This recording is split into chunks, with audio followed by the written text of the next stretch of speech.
Assalamualaikum, jumpa lagi dengan program WJS Learning.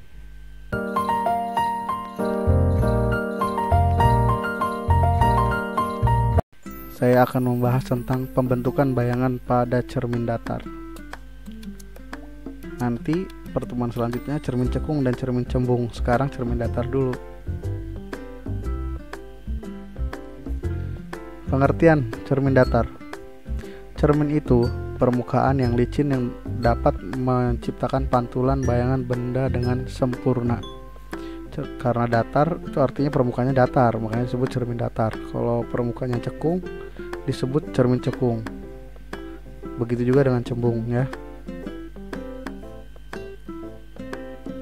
Sifat bayangan pada cermin datar itu maya. Maya itu artinya bayangan berada di belakang cermin. Terus lawannya maya itu nyata ya. Terus tegak artinya yang atas tetap di atas, yang bawah tetap di bawah. Terus sama besar artinya ukuran benda asli sama dengan ukuran benda bayangan. Tetapi untuk cermin datar bendanya itu tertukar sisi. Misal kanan jadi kiri, kiri jadi kanan gitu. Bukan, tapi tetap tidak atas jadi bawah, bawah jadi atas. Hanya kanan jadi kiri, kiri jadi kanan. Nah ini contohnya nih. Ini kalau kita lagi ngaca tuh kayak gini nih. Nah kalau kita lagi ngaca, angkat tangan kanan yang diangkat, maka bayangan yang tercipta itu yang tangan kiri yang diangkat. Contohnya lagi menggunakan kamera depan. Kalau kita pakai HP, nah itu akan terbalik. Ya, sekarang kita akan berlatih soal untuk menghitung sudut sinar pantul. Caranya yang pertama adalah ada sinar pantul, kita harus membuat garis normal. Nah, garis normal kita harus mengamati segitiga yang terbentuk. Kalau cerminnya lebih daripada 2 atau 3. Contohnya di soal ini ada cermin datar, ada sinar datang. Sinar datang ini membentuk sudut 30 derajat dengan cermin datarnya. Kita buat garis normal, itu warna biru itu ada garis normalnya. Nah kita hitung, karena biru ini dengan sinar datang dengan cermin datar ini membentuk 90 derajat, maka sudut datangnya adalah 90 derajat dikurangi 30 derajat, yaitu 60 derajat.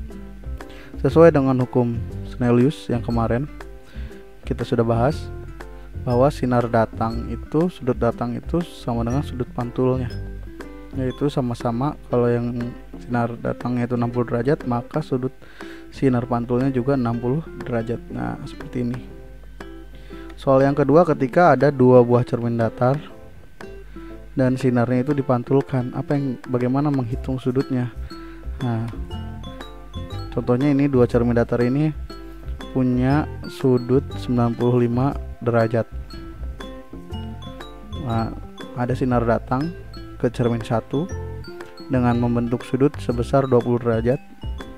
Kita buat lagi itu garis normal. Lalu kita tahu di sudut datang ini adalah 90 kurangi 20 yaitu 70. Tapi kita nggak usah kita hitung. Kita buat sudut pantulnya saja. Karena di sini 20, maka ini juga akan 20 derajat. Nah, kita bisa lihat di sini ada segitiga ini di sini. Di sini, ke sini, ke sini, ke sini ada segitiga. Yang satu sudut ini kita belum ketahui, kita kasih nama sudut X. Kita hitung. Nah, sudut X itu hitungnya seperti ini. Karena jumlah sudut dalam segitiga itu 180, maka X itu sama dengan 180 dikurangi 20 dikurangi 95, maka X nya adalah 65 derajat.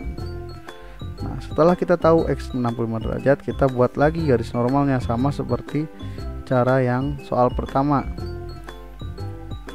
Lalu kita akan tahu berapa sudut sinar datang yang kedua. Kita kasih nama, itu sudut Y. Nah sudut Y ini sudut ini kan sudut siku-siku ya, 90 dikurangi 65, maka Y itu 25 derajat, sehingga sudut sinar pantulnya, nah kita kasih nama Z, itu sama dengan sudut Y, sama dengan 25 derajat.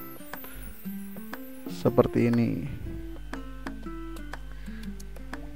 Ya, itu aja 2 contoh soal tentang menghitung sudut sinar pantul pada cermin datar. Pertemuan berikutnya akan dibahas cermin cekung dan cermin cembung.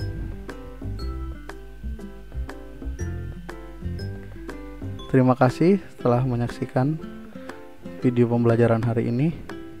Sampai jumpa pada pertemuan selanjutnya. Salam.